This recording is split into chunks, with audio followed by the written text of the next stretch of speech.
Olá, seja bem-vindo ao Pod Rondônia. Olha, na entrevista de hoje nós vamos falar sobre a atual situação financeira em que passa o país, né? Todo mundo se fala em crise financeira, são pesquisas apontando que diversas empresas, talvez por má gestão, estão fechando as portas. E hoje nós trouxemos um convidado muito especial, o Dr. Augusto Caldeira, que é empresário e advogado aqui no município de Cacoal, que já tem mais de 10 anos de carreira. Hoje nós vamos conversar com ele. Doutor, seja bem-vindo ao nosso podcast. Muito obrigado, Samara. É muito bom estar aqui com vocês, sempre tendo a possibilidade de compartilhar um pouquinho, né, de conhecimento, de cultura e das perguntas que você nos faz aqui. Ô, doutor, a gente vai começar falando para o senhor que o assunto do momento hoje é a atual situação em que está passando o Brasil, com elevações, né, de taxas de juros, para quem vai pegar financiamento, né, o presidente dizendo que se não tá bom, troca. Então, assim, são várias coisas acontecendo, né? O preço do ovo tá lá em cima, o preço do café também disparou. A gente que gosta de um cafezinho, né, tá difícil, né? Quase R$32 o quilo do café. Isso é negativo ou positivo? Depende, né? A típica resposta do advogado. Depende para quem está do lado da mesa que está vendendo e do lado da mesa que está comprando. Lembrando que o cenário financeiro ele oscila para ambos os lados. Às vezes o pecuarista, o produtor rural, que no caso o produtor de café, ele passou por sérios momentos lá atrás também, em que o café teve uma baixa significativa. Agora que o café está em alta, as pessoas também precisam entender que os produtores rurais eles têm que ter essa oscilação mesmo no mercado financeiro, até mesmo para poder garantir a sustentabilidade da produção. Nós temos clientes lá no escritório que têm plantio de café que passou por sérios problemas. A gente não tem que preocupar só com os insumos. Nós estamos hoje com uma situação de um cliente lá no escritório que as pragas dominaram a produção dele. Então, o produtor ele vai se deparar com várias situações, sejam elas pelas pragas que acontecem na produção, crise de água. Ano passado nós tivemos uma das maiores crises de água em Rondônia. Inclusive, este é um dos fundamentos jurídicos clássicos que usam para a prorrogação das dívidas dos financiamentos rurais. Mas o que eu estou dizendo é o seguinte, o cenário atual não está fácil para ninguém. Não só para o consumidor final que está adquirindo aquele café, mas também para o produtor de café que tem que salvar a produção para entregar para o mercado. E quais são os desafios que os empresários atualmente, na sua opinião, têm mais enfrentado? Os desafios que os empresários têm mais enfrentado hoje seria a questão da gestão. Acho que a falta de orientação incide muito nessa questão de gestão. Inclusive, nós estamos com a situação lá no escritório em que eu atendi um cliente, um senhor de 84 anos, lá em Porto Velho, me chamou para ir lá, me convidou. Doutor, a filha dele que me chamou. Doutor, eu estou precisando de uma holding. Eu quero fazer uma holding para proteger meus bens e tudo mais. Quando eu cheguei lá para fazer a reunião, eu descobri que o problema era muito maior do que só uma holding. Então, a holding, naquele momento, não era o que eles precisavam, e sim de uma estruturação empresarial, para depois chegar na holding. Então, na sua visão, tem muitas empresas que estão passando por problemas financeiros. E como que elas podem conseguir solucionar esses problemas? Haja vista que a gente sabe que, né, levando em consideração a todos os problemas hídricos, né, que nós tivemos o ano passado, mas assim, falando de empresas mesmo, sem ser lá na propriedade rural, a gente vê também, segundo uma pesquisa, doutor, que várias empresas, elas estão quebrando ou até mesmo falindo, não somente elas estão crescendo demais. Então, você acredita que a má gestão, ela faz isso? Não adianta crescer muito se você não consegue organizar ali a mesa de casa, digamos assim?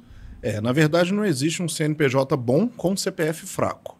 Primeiro de tudo, o empresário ele tem que se estruturar para administrar uma empresa, saber quais passos ele vai dar, porque existe a gestão, a administração, a tributação, questão de recursos humanos, que é lidar com os seus colaboradores.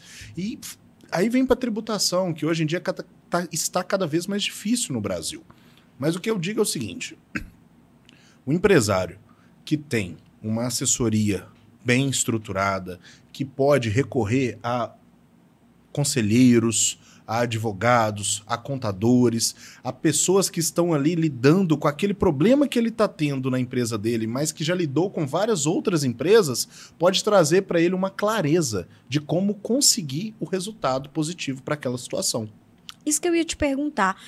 Em que momento o advogado ele consegue auxiliar esse empresário que está passando por essa crise financeira? Do início ao fim.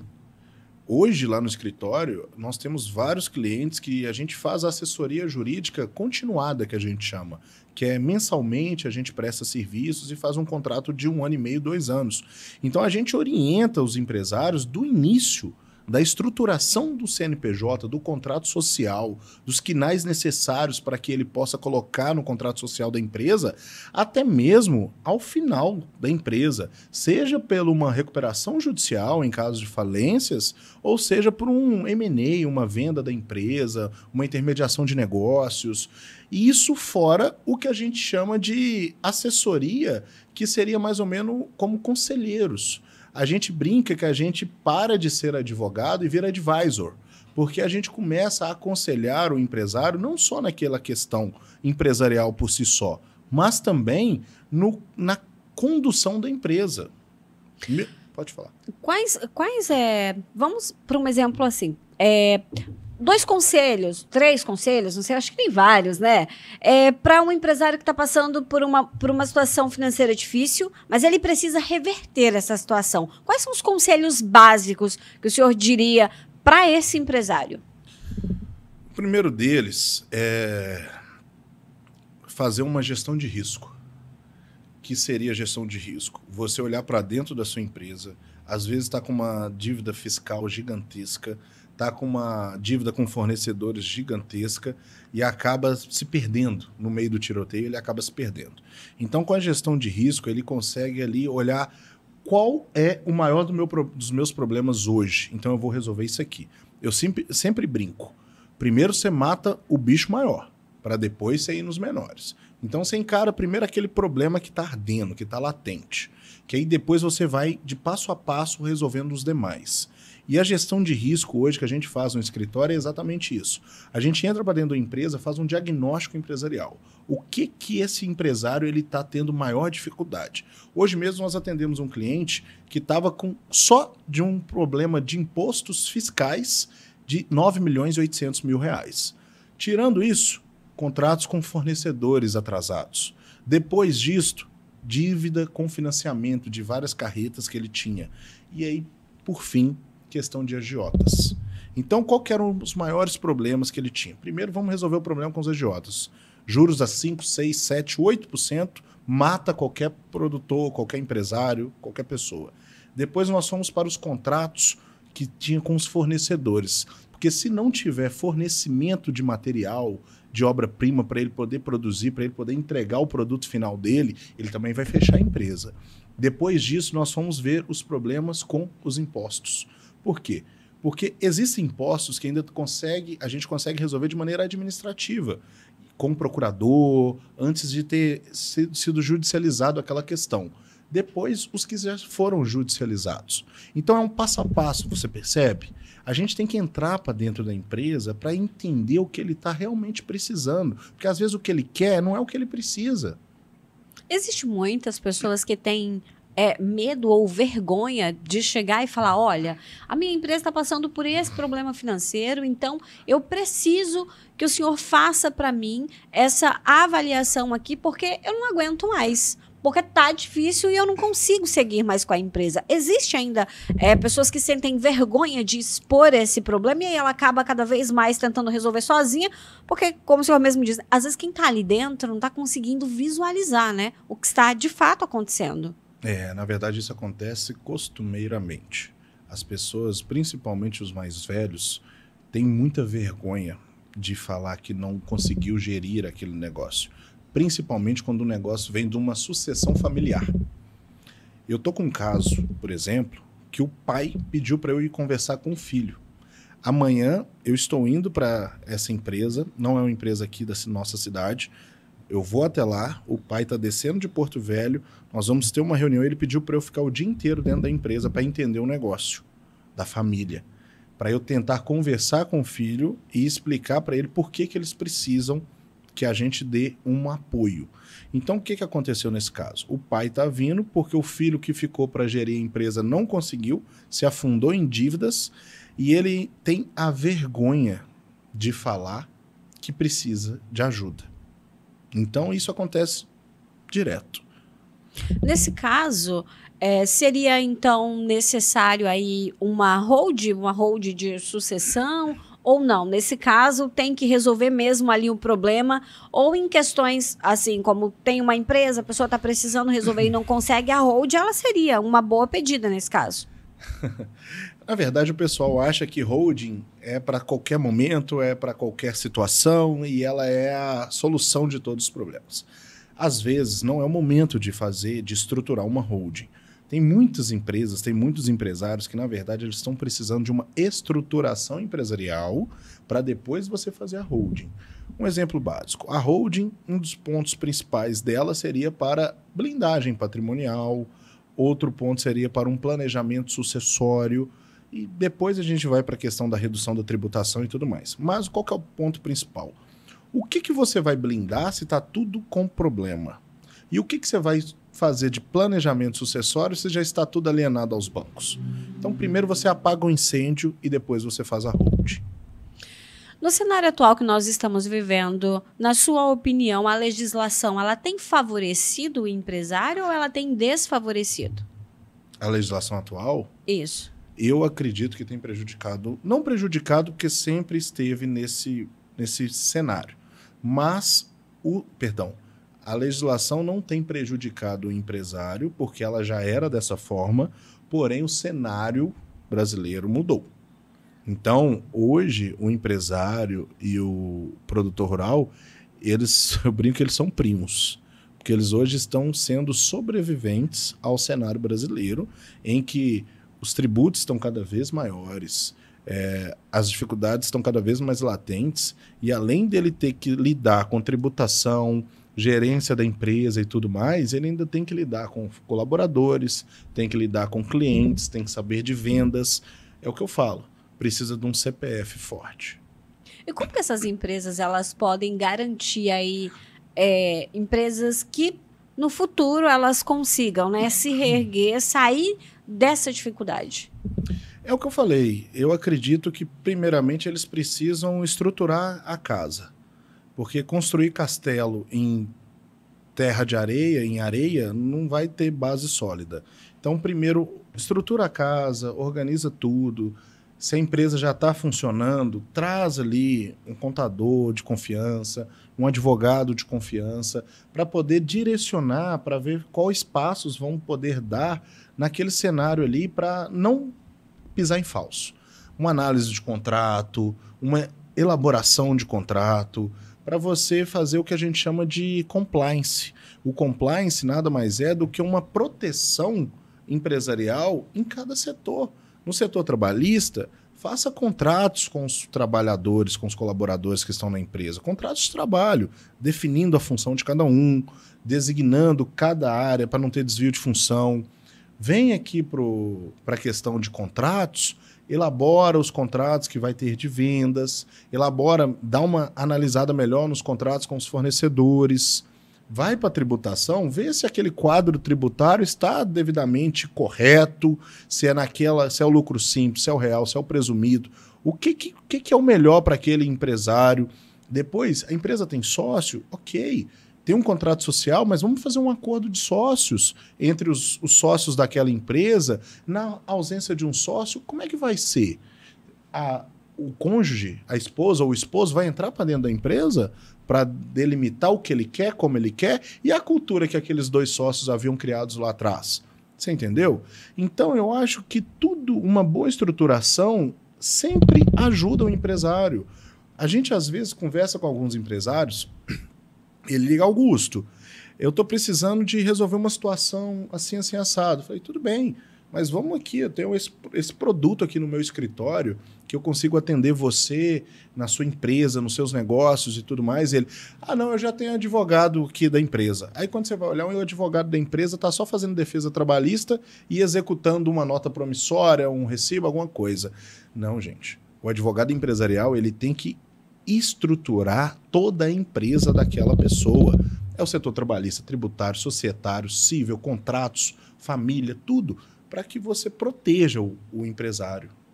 Essa base jurídica, então, ela é muito importante. Algumas pessoas acabam pecando nisso, né? Achando que não é tão importante ali ter uma empresa de fato, né? Ter um escritório ali de fato que consiga entender mesmo o negócio ali do empresário. Uma outra situação, doutor, que sempre nós vemos muitas pessoas comentarem o que acontece. Tem o sócio, né? E aí eles acabam não tendo aquela definição, né? Cada um faz um setor, todo mundo faz tudo. E no final ninguém faz nada. Acontece muito isso também. Acontece, e o acordo de sócios é o instrumento ideal para delimitar essas funções. Num acordo de sócios, ele tem mais força do que o próprio contrato social. Então, hoje, quando a gente entra para dentro de uma empresa, a gente já faz todo o diagnóstico. Beleza, vocês são sócios? Primeira coisa, vamos fazer um acordo de sócios. Nós somos muito amigos, beleza, mas vamos ter aqui tudo delimitado. Você vai ganhar X, você vai ter essa função. Na sua ausência, esse sócio vai delimitar ordens, vai resolver os problemas da empresa e vai dividir o valor das suas cotas para os seus sucessores, porém eles não precisam de entrar para dentro do negócio, até porque eles não conheciam do negócio. Depois do diagnóstico ali, vendo que precisa de um acordo de sócios, a gente vai para os contratos. A empresa está com os contratos todos certos, tem algum contrato com o fornecedor que está abusivo, deu para fazer ali uma gestão de análise de se existem fornecedores mais em contas, se aqueles tributos que eles estão pagando estão certinhos, tudo isso, entendeu? Um contrato bem elaborado, então ele evita muita dor de cabeça no futuro. Samara, eu sou apaixonado com contrato. Eu sempre gostei de fazer e analisar contrato. E eu amo quebrar contrato. Porque é o seguinte, o contrato é um instrumento que garante o direito de ambas as partes. Quando você faz um contrato, você parte do pressuposto que as duas partes estão em concordância com aquele objeto final. Então, se alguém descumprir, existe um princípio no direito, que é o pacta sunt servanda, que no ditado popular seria ajoelhou, tem que rezar. Se você fez um contrato, você tem que cumprir. Você não é obrigado a fazer compromisso, mas depois que você faz, você é obrigado a cumprir. Então, um contrato bem feito, ele te traz segurança e permite você ir andar para frente. Algumas pessoas elas acabam tendo medo de fazer contrato devido às cláusulas dele, né? Por exemplo, você quebrou o contrato, você vai ter que pagar uma multa. Olha, você não cumpriu X situação, você acaba ficando em desvantagem nisso ou naquilo. Isso acontece? A pessoa acaba tendo medo também de fazer o contrato? É o que eu digo nessa situação. Se essa pessoa está relutante em fazer esse contrato enquanto está tudo bem, eu falo para o meu cliente nem fazer negócio com essa pessoa. Porque o contrato é nada mais, nada menos para garantir o que ela está falando.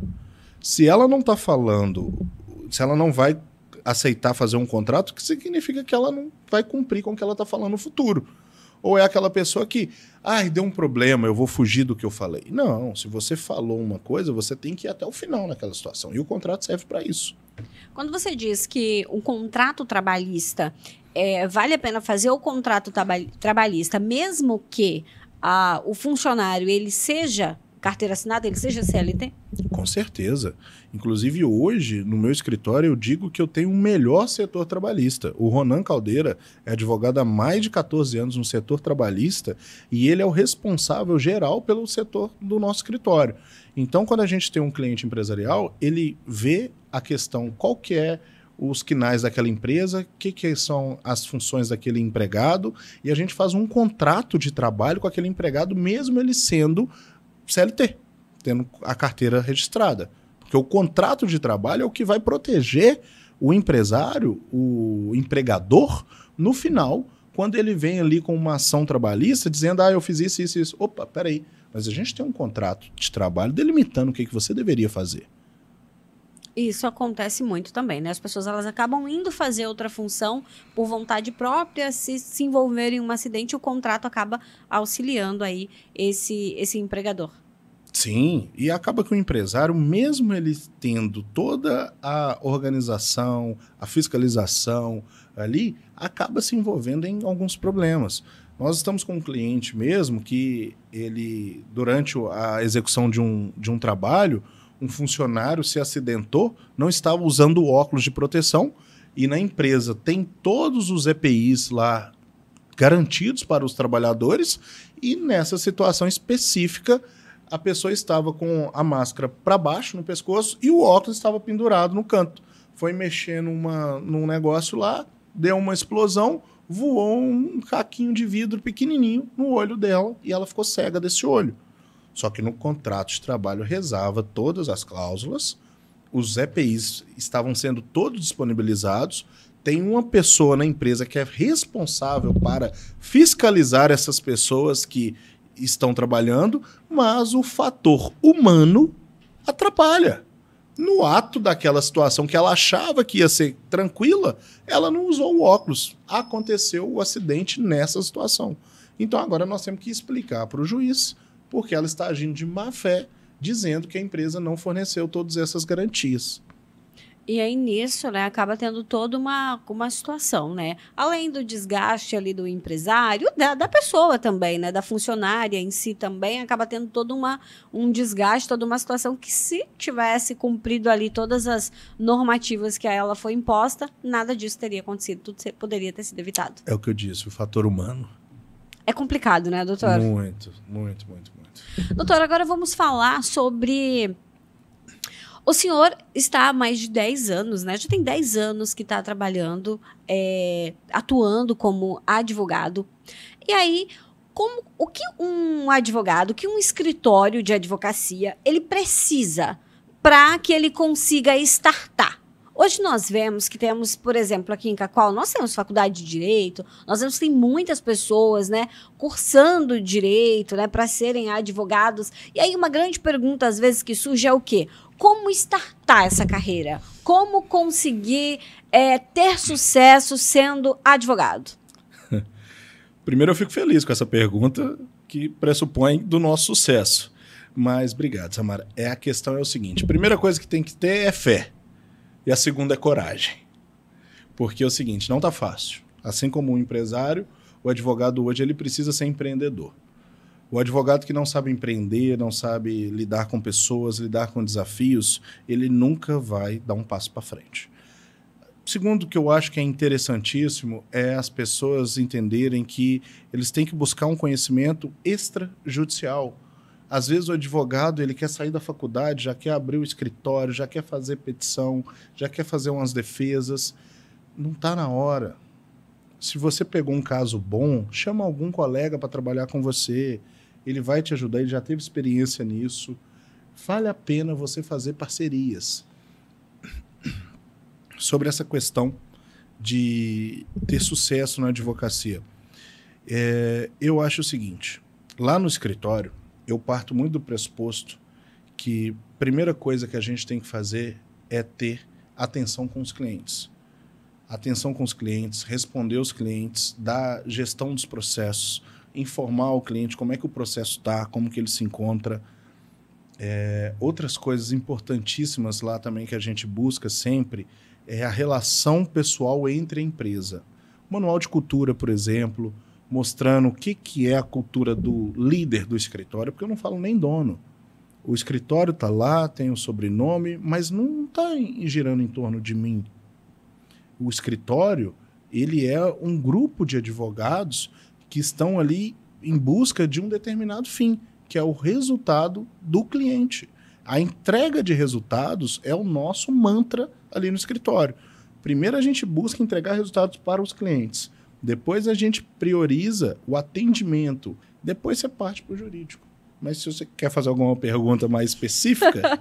Não, porque assim, olha só. A gente vê que, por exemplo, todas as pessoas que, como você mesmo disse, né?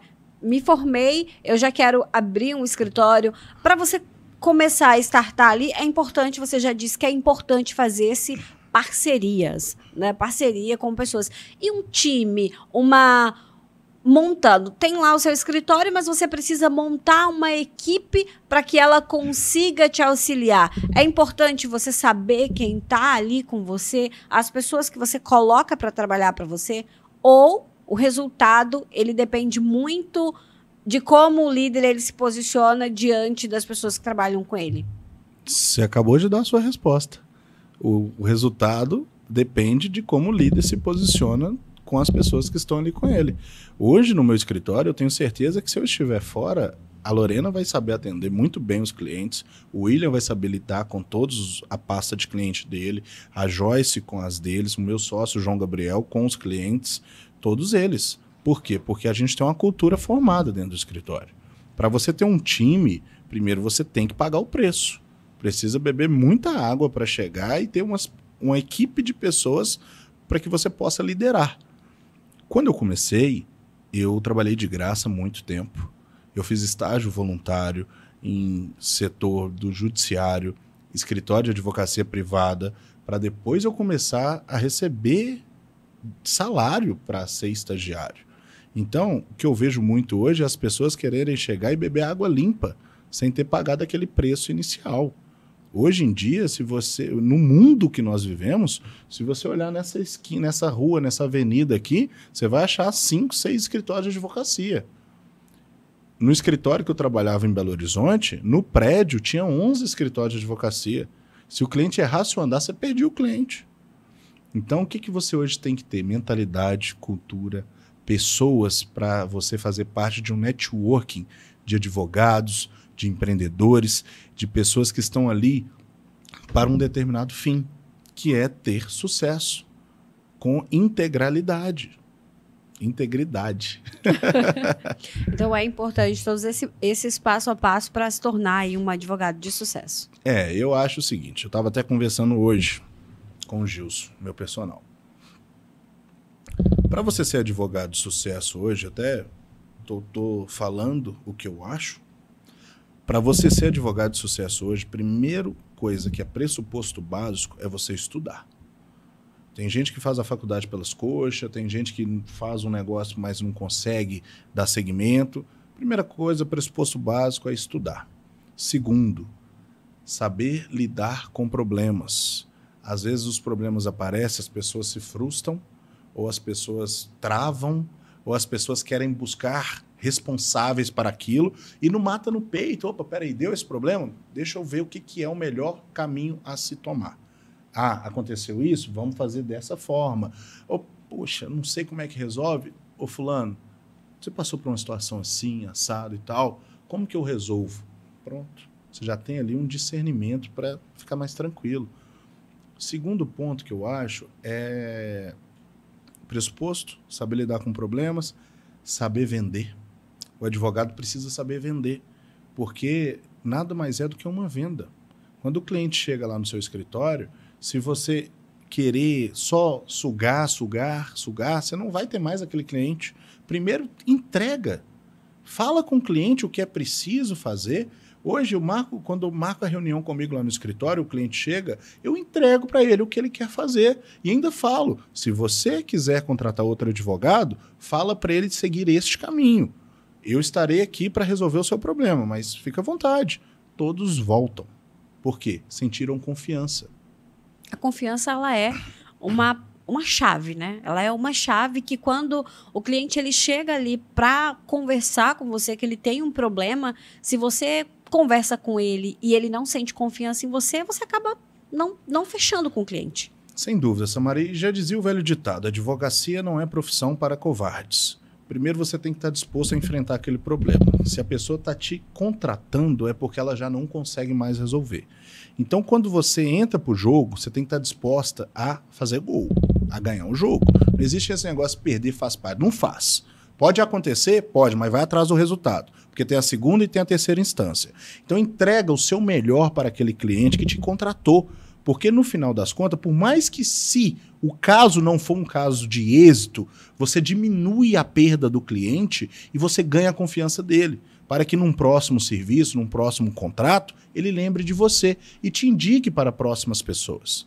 Você me disse uma coisa agora e eu gostaria de te fazer uma pergunta. Você disse, entrega o seu melhor para o cliente, independente do valor daquela ação, se ela é pequena, se ela é média ou se ela é grande? Independente do valor. Se você aceitou estar naquele processo, você é obrigado a dar o seu melhor. Você me conhece, tem casos lá no escritório que eu nem cobro para atuar, mas todos a gente dá o melhor. Seja para o cliente que fechou o contrato com a gente de 200, 300, 400 mil reais, como também para o cliente que fechou um contrato de 20, com o cliente que fechou um contrato de 4, 2 mil. Então entregue o seu melhor. Se você não quiser fazer isso, não feche o contrato. Olha só, doutor, muito obrigada, né? Hoje a nossa entrevista ela foi muito bacana, né? Que a gente pegou muita informação com o Dr. Augusto Caldeira e falamos também desse case de sucesso, como fazer para ser um advogado de sucesso. Dá a dica para você que está se formando, está estudando, siga os conselhos, né? Que para ser um advogado de sucesso tem que ralar e tem que trabalhar, né, doutor? Tem que ralar, tem que trabalhar, tem que buscar primeiramente a Deus, depois o resto das coisas, porque às vezes a dificuldade aperta e é só o Senhor mesmo para nos socorrer. Estuda bastante, faz o dever de casa, quando não sabe, liga para algum amigo, não tenha vaidade em querer consultar um colega para entregar um resultado melhor para o cliente. Façam parcerias, parcerias é importante para mudar o jogo e, enfim, sempre busque entregar resultados positivos para os clientes. É isso aí. Bom, a nossa entrevista chegou ao fim. Doutor Augusto Caldeira, muito obrigada por estar aqui com a gente e nos vemos em uma próxima rodada de entrevista aqui no Pod Rondônia.